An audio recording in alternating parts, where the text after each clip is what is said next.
दुआओं में मेरी खुदाया असर दे, मेरी काविशों का मुझे तू समर दे।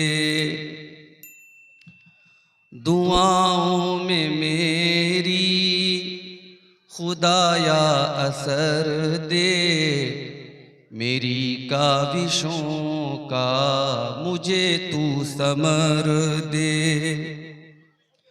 करूं अहले दुनिया के गम का मुदावा, मेरे हाथ में कोई ऐसा हुनर दे।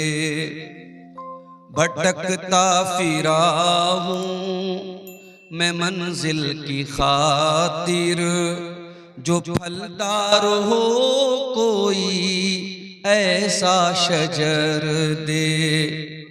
दुआओं में मेरी खुदाया असर दे, मेरी काविशों का मुझे तू समर दे। अता कर मेरे दिल को तस्कीन या रब, मैं कब मांगता हूँ कि लालो गुहर दे। अता कर मेरे दिल को तस्कीन या रब, मैं कब मांगता हूँ कि लालो गुहर दे। मैं दुनिया के महलों का तालिब नहीं हूँ, मेरी ये दुआ है कि जन्नत में घर दे। दुआओं में मेरी खुदाया असर दे, मेरी काविशों का मुझे तू समर दे।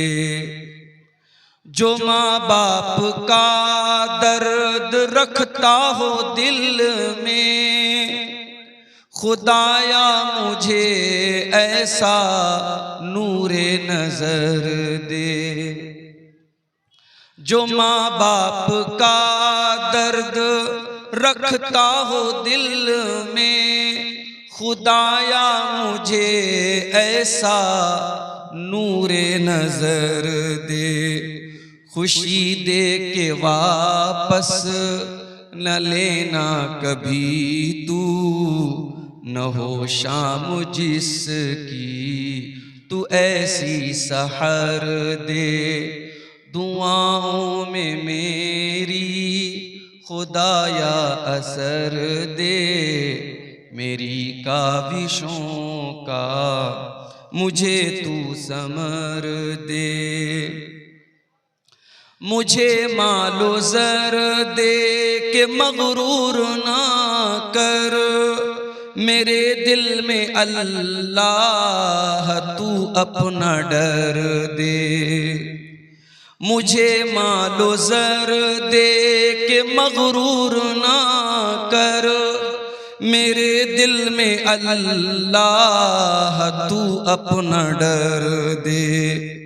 तमन्ना है मेरी हो दीदार तेरा, नजर आए मुझको तू ऐसी नजर दे। दुआओं में मेरी खुदाया असर दे, मेरी काविशों का मुझे तू समर दे। आज के इस इजलास के मुहतरम सदर, स्टेज के ऊपर जलवा फरोज उलमाए किराम, मुहतरम बुजुर्गों, नौजवान भाइयों, माँ और बहनों, प्यारे बच्चों, पिछले साल भी कटिहार के इस गांव सिमरिया में आना हुआ था। पिछले साल मदरसे का प्रोग्राम था, इस साल भाइयों ने बताया है कि मस्जिद की तामीर और तौसी के लिए आज का ये प्रोग्राम रखा गया है। मुझसे पहले बंगला जुबान के खतीब तकरीर के साथ साथ जो आपके सीमांचल के जलसों का दस्तूर है, चंदा भी कर रहे थे और आप हजरात उनके हाथों पर चंदा दे भी रहे थे। जिन्होंने इस नेकी के काम में हिस्सा लिया है, अल्लाह उनकी इस नेकी को कबूल फरमाए, और जो अभी तक पीछे रह गए हैं अल्लाह उन्हें भी तौफीक दे कि वो आगे बढ़ें और अल्लाह के इस घर में अपना हिस्सा लें, अपना ताउन करें। अल्लाह हम सबको इसकी तौफीक अता फरमाए, आमीन। मेरे भाइयों, इंसान के जीवन में, इंसान की जिंदगी में बहुत सारे स्टेज आते हैं, बहुत सारे दौर आते हैं। एक दौर होता है जब इंसान बच्चा होता है। बचपन के जमाने में इंसान की जिंदगी बहुत लिमिटेड होती है। आप देखते होंगे हम बच्चों को खिलौना दे देते हैं, बच्चा खेलता रहता है, जितनी देर जाग रहा है खेल रहा है, उसकी जिंदगी में कोई टेंशन नहीं है। क्या खाना है, कब खाना है, कितना कमाना है, कोई टेंशन नहीं। एक दौर वो होता है। फिर बच्चा थोड़ा बड़ा होता है, स्कूल जाने लगता है। अब उसकी जिंदगी में एक टेंशन बढ़ गई कि साहब मुझे स्कूल जाना है, पढ़ाई करना है। कभी कभी आप देखते होंगे, मेरी 6 साल की बच्ची है, कभी कभी सुबह स्कूल के लिए उठाओ तो कहती है, नहीं पापा आज मैं स्कूल नहीं जाऊंगा, रोने लगती। बच्चों को बड़ा पहाड़ लगता है, ये क्या टेंशन मेरी जिंदगी में आ गई, आराम से सो रहे थे, हमारे माँ बाप हमको उठा रहे। बच्चा स्कूल गया, पढ़ाई किया, घर आया, स्कूल से मदरसे से जो होमवर्क मिला वो किया, फिर खेल रहा है। अभी भी उसकी जिंदगी में कोई टेंशन नहीं है। न बीवी का डर है, न बीवी का खर्चा उठाना है, न बच्चों की जिम्मेदारी है, न कमाने की टेंशन है। बच्चा आजाद है, ज्यादा से ज्यादा पढ़ाई की। बच्चा थोड़ा और बड़ा हुआ, 15 साल का हो गया, हम कह सकते हैं बालिग हो गया, एडल्ट हो गया, वयस्क हो गया। अब थोड़ा सा वो समझदार हो गया। अब उसे लगने लगा कि नहीं, मैं लड़का हूं तो मुझे जिंदगी में कुछ करना भी। मेरे बाप मजदूरी कर रहे हैं, मेहनत कर रहे हैं, मुझे पढ़ा रहे हैं, मुझे भी कुछ उनका सपोर्ट करना है।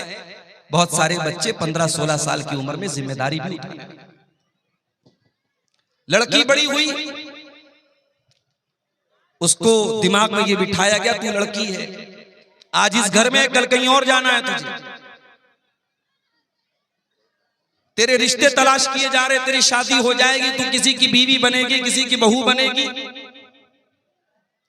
कल तक वो लड़की गुड्डी गुड्डा से खेलती थी, अब उसके दिमाग में एक टेंशन आ गई, यार अब ये शादी करना पड़ेगा।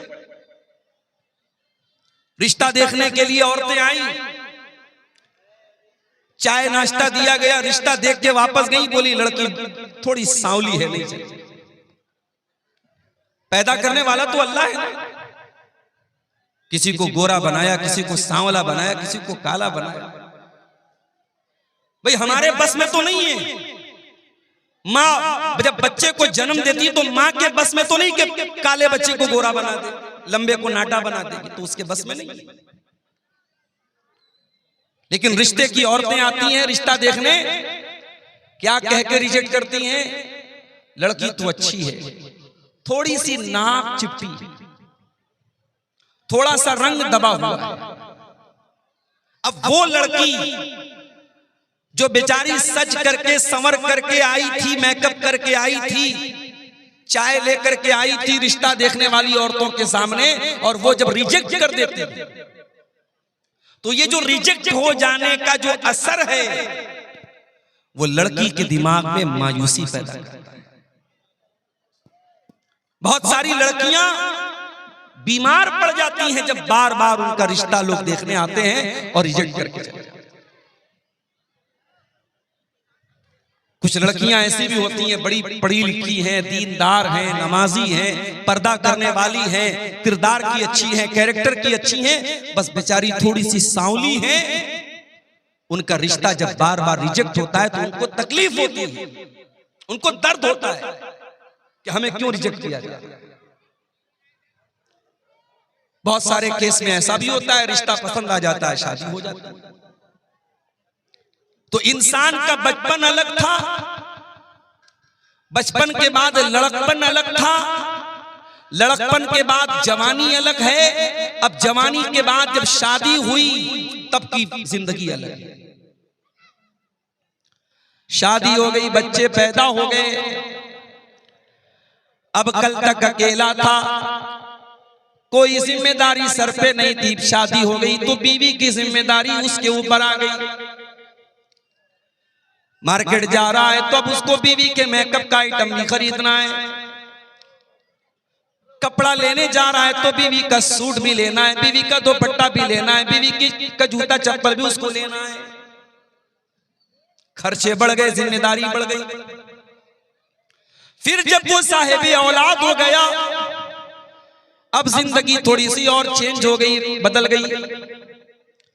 अब उसे डायपर भी लेना है, उसे बेबी सोप भी लेना है, उसे बेबी क्रीम भी लेना है, उसे बेबी पाउडर भी लेना है, उसे बच्चे का पालना भी लेना है, बच्चे का झूला भी लेना है। अब जिंदगी में खर्चे बढ़ गए, जिम्मेदारी बढ़ गई। बच्चा बड़ा हुआ, अब बच्चे का स्कूल में एडमिशन कराने का सरदर्द शुरू हो गया। स्कूल का एडमिशन करा दिया तो किताबें भी दिलानी है, मंथली फीस भी भरना है, ट्यूशन की फीस भी भरना है। मेरे प्यारे साथियों, जिंदगी में जिम्मेदारी बढ़ती चली जा रही है। और आगे बढ़ो, अब बच्चे बड़े होने लगे, बेटी बड़ी होने लगी, बेटा बड़ा होने लगा। बेटे का कैरियर क्या बनेगा, बेटा जॉब करेगा या बिजनेस करेगा, बेटा बड़ा होकर के क्या करेगा, ये टेंशन भी उसको पैदा हो गई। बेटी बड़ी हो गई तो बेटी की शादी कहां करना है, किससे करना है, कैसा रिश्ता देखना है, अब ये टेंशन उसके अंदर आ गई। जिंदगी दिन ब दिन टेंशन पर टेंशन देती चली जा रही है। इसीलिए अल्लाह कुरान में कहता है, लक़द खलक़नल इंसान फी कबद, हमने इंसान को इस तरीके से पैदा किया है। इंसान जिंदगी बड़ी स्ट्रगल करता है, संघर्ष करता है, मेहनत करता है, कद्दो काविश करता है। इंसान की जिंदगी में दिन ब दिन टेंशन बढ़ती चली जाती है। जिंदगी टेंशन का नाम है। दुनिया में कोई ये कहता है मुझे कोई टेंशन नहीं, झूठ बोलता है। सबको टेंशन है। ये अलग बात है कि कोई अपनी टेंशन को दिल और दिमाग पे लेके परेशान रहता है और कोई मस्त मौला जिंदगी गुजारता है। वो एक जुमला बोलते हैं ना कि टेंशन लेना नहीं चाहिए, टेंशन दे देना चाहिए। टेंशन लेने से क्या फायदा है? टेंशन लेने से, दिमाग खराब करने से टेंशन खत्म तो नहीं हो जाएगी, मसला हल तो नहीं हो जाएगा। उससे बेहतर है मुस्कुराओ, हंसो, टेंशन आएगी देखा जाए। कुछ लोगों की लाइफ स्टाइल ऐसी।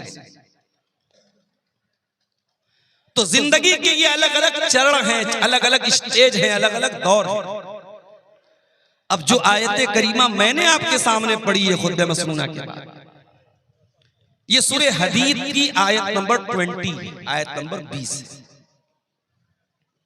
इस आयत में अल्लाह ताला ने एक आयत में इंसान के जीवन में जितने चरण आते हैं, अब बांग्ला में इसको क्या बोलते हैं मुझे नहीं मालूम, हिंदी में चरण बोलते हैं, इंग्लिश में स्टेज बोलते हैं, स्टेजेस। इंसान की जिंदगी में जितने स्टेजेस आते हैं, जितने चरण आते हैं, जितने दौर आते हैं, एक आयत में अल्लाह ताला ने वो सारे दौर भी बयान कर दिए और फिर दुनिया की हकीकत भी अल्लाह ने बयान कर दी। और हमें किसकी तैयारी करना चाहिए, अल्लाह ने ये भी बयान किया। इस एक आयत को समझ लिया आपने तो आज की तकरीर आपको समझ में आ जाएगी इंशाअल्लाह। कुरान का 26वां 27वां पारा सूरह हदीद की आयत नंबर 20। एलमू अन्नमल हयातुद दुनिया लइबुन व लहवुन व ज़ीनतुन व तफाखुरुन बैनकुम। एक बात बोलूं, यूट्यूब पर जाओ और सर्च करो सूफी अब्दुल रशीद। ये अफ्रीका के कारी हैं। क्या नाम है? सूफी अब्दुल रशीद। बिल्कुल अफ्रीकन कैसे होते? गोरे तो नहीं होते, काले ही होते हैं। ये काले हैं, अफ्रीका के हैं, काले हैं। अल्लाह अकबर, क्या कुरान पढ़ते हैं। कभी रात में ईयरफोन लगा के सूफी अब्दुल रशीद की कोई तिलावत सुनो। यही आयत जो मैं पढ़ रहा हूं, ये उनकी आवाज में सुनो। अल्लाह की कसम खा के कहता हूं, म्यूजिक भूल जाओ। ये जो म्यूजिक सुन करके सुकून मिलता है ना, ये दिल के मुर्दा होने की अलामत है। ये इस बात की निशानी, ये संकेत है कि तुम्हारा दिल मुर्दा हो चुका है, तुम्हारे दिल में कुरान की मोहब्बत खत्म हो चुकी है। तुम्हें म्यूजिक से सुकून मिलता है। अल्लाह कुरान में कहता है, ला बिज़िक्रिल्लाहि तत्मइन्नुल कुलूब। मेरे ईमान वाले बंदों के दिलों को अल्लाह के जिक्र से सुकून मिलता है, कुरान से सुकून मिलता है।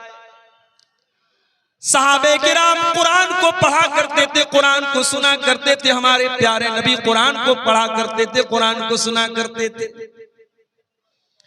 हमारा नौजवान आज गाना सुन रहा है।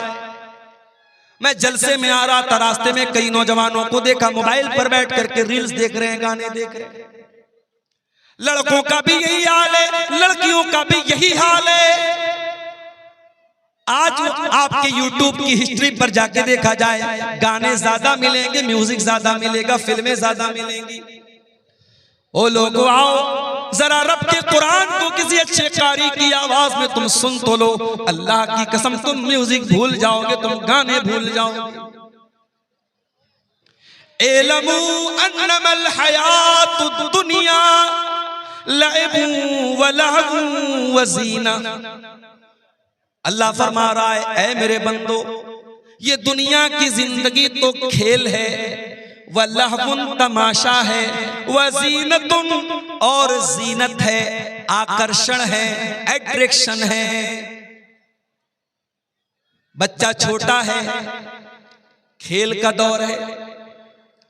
बच्चा थोड़ा बड़ा हुआ, 8 साल का हुआ, 10 साल का हुआ, व लहवुन अब तमाशा देखने लगा, अब टीवी देखने लगा, मोबाइल देखने लगा, यूट्यूब देखने लगा, वीडियो देखने लगा। वज़ीनतुन, बच्चा थोड़ा बड़ा हुआ, लड़की थोड़ी बड़ी हुई, 15 साल के हो गए, 16 साल के हो गए। लड़की आईने के सामने खड़ी होकर के मेकअप करने लगी।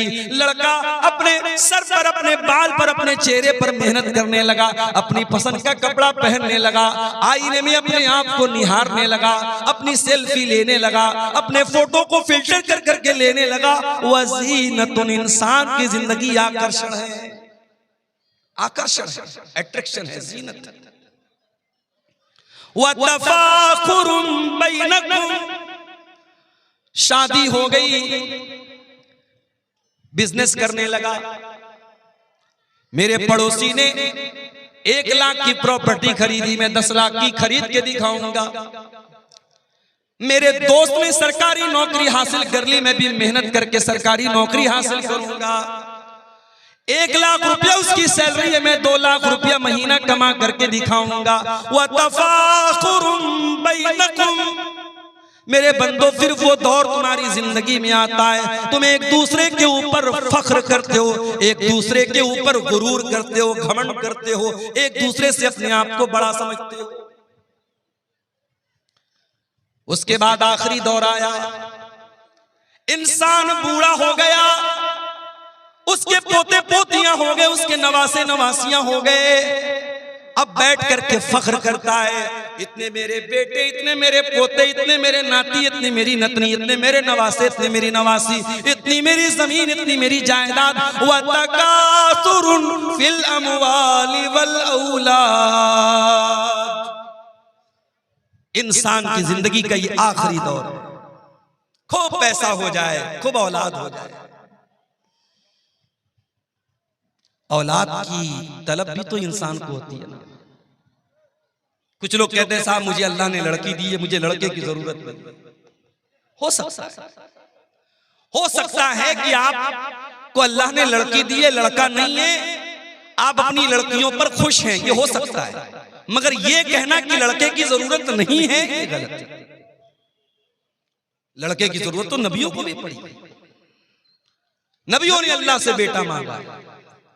इब्राहिम अलैहिस्सलाम को देखो, बूढ़े हो गए, कोई बेटा उनका नहीं है, बाप ने घर से निकाल दिया है।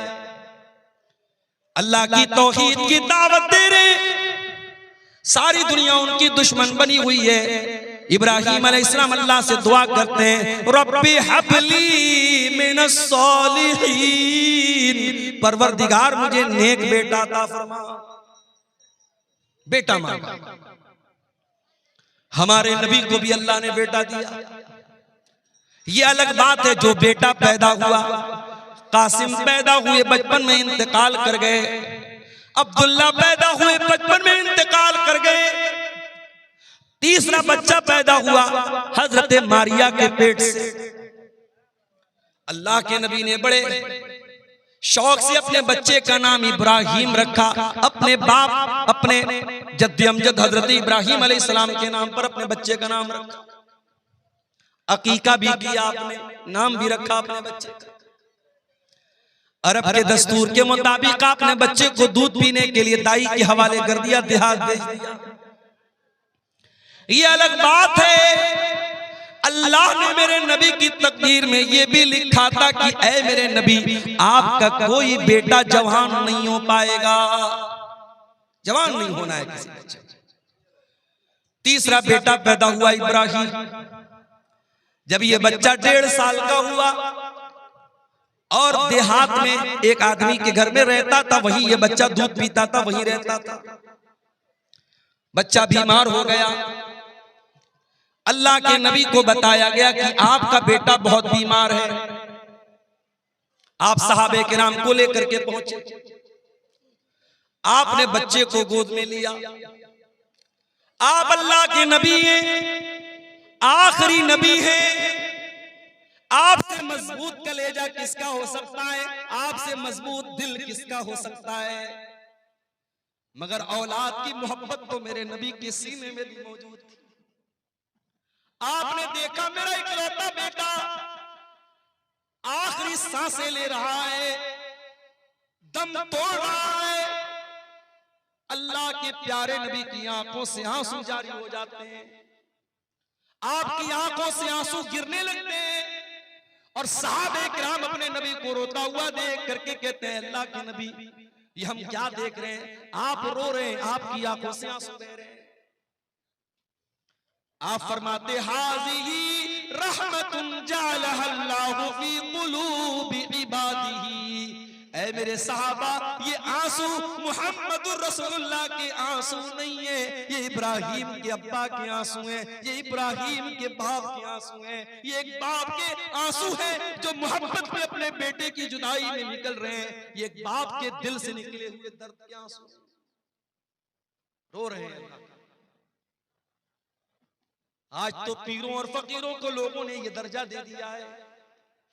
पीर साहब को इतना पावर है कि एक आदमी तकरीर में बयान कर रहा है, वीडियो मौजूद है फेसबुक के ऊपर, आप जाके देख सकते हैं कि शेख अब्दुल कादिर जिलानी का मुरीद था।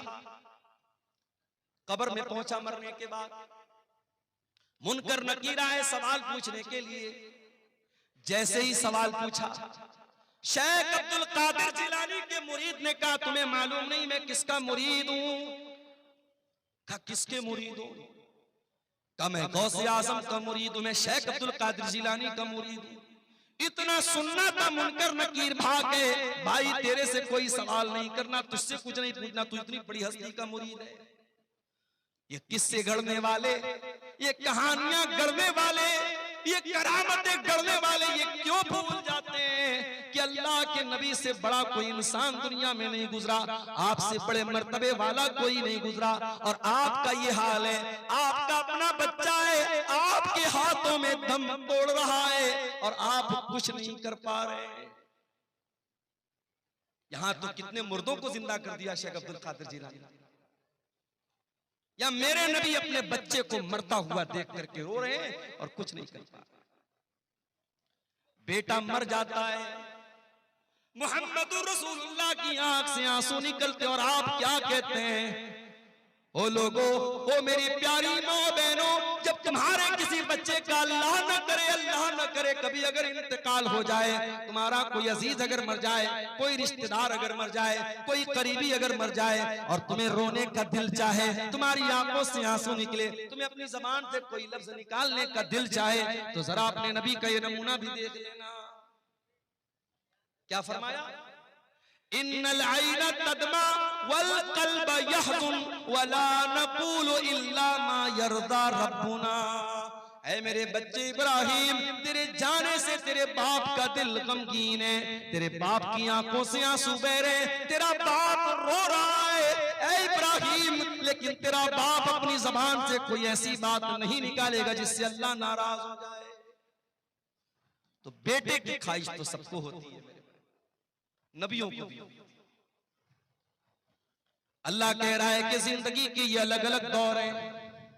एक खेल का दौर था, एक तमाशे का दौर था, एक अट्रैक्शन का दौर था, एक खूब पैसा कमाने का दौर था, एक एक दूसरे पर फख्र करने का दौर था, और फिर एक आखिरी दौर आया कि ढेर सारे बच्चे हो गए, बड़ा खानदान हो गया, बड़ी प्रॉपर्टी बना ली, बड़ी जमीन बना ली। अब जरा गौर से सुनना समरिया वालों, अब अल्लाह ताला दुनिया की एक मिसाल बयान कर रहा है।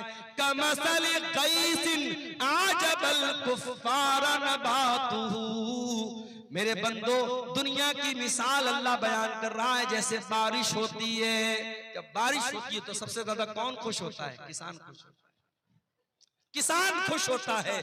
बारिश ना हो, किसान खुदकुशी कर लेता है, और बारिश सही समय से हो जाए, किसान खुश हो जाता है। बारिश हो रही है, अब खेती लहलहाने लगी, हरी भरी हो गई।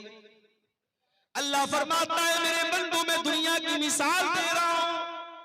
बारिश हुई, खेती हरी भरी हो गई। तुम यही जो तुमने धान का खेत लगाया, तुमने मकई का खेत लगाया, तुमने गेहूं का खेत लगाया, एक टाइम ऐसा आया ये हरी भरी जो खेती थी ये पीली हो गई, पक गई, तैयार हो गई। गेहूं तैयार हो गया, धान तैयार हो गया, मकई तैयार हो गई। तुम यही जो मुस्फर्रा, कल तक जो पौधे हरे हरे थे आज पीले पीले हो गए, आज पक करके तैयार हो गए। सुम्मा यकूनु हुतामा। पीछे कौन लोग बात कर रहे हैं? एकदम उनको हटाओ यहां से। इतनी तमीज नहीं, स्टेज के पास माइक के पास बैठ के बात कर रहे हैं। सुम्मा यकूनु हुतामा। फिर ये खेती जब पक करके तैयार हो गई, उसको काट दिया गया। कोई खेती अपने खेत में कट करके उसको छोड़ा नहीं जाता, काट दिया जाता है जब तैयार हो जाता है। अभी मेरे पास जयनगरा कोई जगह है, जयनगर या जयनगरा इसी कटिहार में, वहां के लोग मेरे पास आए, नवंबर में टाइम मांग रहे थे। मैंने कहा भाई दिसंबर में ले लो। बोले नहीं मौलवी साहब, अभी मकई कटी है, अब दिसंबर में जब आप मांग रहे हैं, टाइम दे रहे हैं, तो उस टाइम फिर हमारी दोबारा खेती लग जाएगी, हम नहीं दे सकते। खेती का समय होता है। मैं किसान नहीं हूं, मैं खेती नहीं करता हूं, लेकिन खेती करने वालों के साथ रहते हुए इतना जान जाता कि खेती करने का एक टाइम है, खेती काटने का एक टाइम है। खेती तैयार तो फिर उसको कोई रोकता नहीं, खेती को काट दिया जाता है। अल्लाह फरमाता है सुम्मा यकूनु हुतामा, फिर खेती को काट लिया जाता है। ऐ मेरे बंदो, तुम्हारी दुनिया की जिंदगी भी ऐसी ही है। तुम्हारी जवानी जब होती है तुम हरे भरे होते हो, फिर बुढ़ापा आता है, 40 साल के हो गए, 50 साल के हो गए, अब तुम पक चुके हो, पीले पड़ चुके हो। कभी देखा है आप बॉलीवुड की बड़ी बड़ी हीरोइनें जो एक एक करोड़ कितने कितने करोड़ रुपए लेती हैं फिल्मों के, जब इनकी जवानी ढल जाती है, इनके बाल सफेद हो जाते हैं, फिर उनको कोई नहीं पूछता। उम्र खत्म हो गई, अट्रैक्शन खत्म, सौंदर्य खत्म, ब्यूटी खत्म। इंसान जब बूढ़ा होने लगता है उसके जिस्म की फिटनेस खत्म होने लगती है। कोई लाखों में हजारों में कोई एक होता है जो बहुत ज्यादा कसरत करता हो, बहुत ज्यादा जिम जाता हो, बहुत ज्यादा अपनी ग़िज़ा पे ध्यान देता हो, तो वो भी 50 साल तक 55 साल तक अपने आप को मेंटेन रखे। फिर उसके बाद तो उस पर भी बुढ़ापा आना है ना भाई। बुढ़ापे की कोई दवा नहीं है, बुढ़ापे का कोई इलाज नहीं। अल्लाह फरमाता है मेरे बंदो तुम कल तक हरे भरे थे, आज बुढ़ापा आ गया, पक गए। सुम्मा यकूनु हुतामा, और जिस तरीके से खेती जब पक जाए तो खेती को काट लिया जाता है, ऐ मेरे बंदो एक दिन ऐसा आएगा, मौत का फरिश्ता आएगा और तुम्हें काट डालेगा, तुम्हें खत्म कर देगा। इसी गांव के एक साहब ने बताया 2 साल का बच्चा तालाब में डूब करके इंतकाल कर जाता है, माँ बाप सब्र करने के सिवा कुछ नहीं कर पाते। इसी कटिहार के एक भाई ने बताया उनके वालिद रास्ते से जा रहे थे, बाइक से एक्सीडेंट होता है, वालिद साहब ऑन द स्पॉट इंतकाल कर जाते हैं। कितने हादसे अपनी आंखों से हम देखते हैं, कितने जवानों के जनाजे अपने हाथों से हम उठाते हैं। मरने वाले बच्चे भी होते हैं, मरने वाले जवान भी होते हैं, मरने वाले बूढ़े भी होते हैं।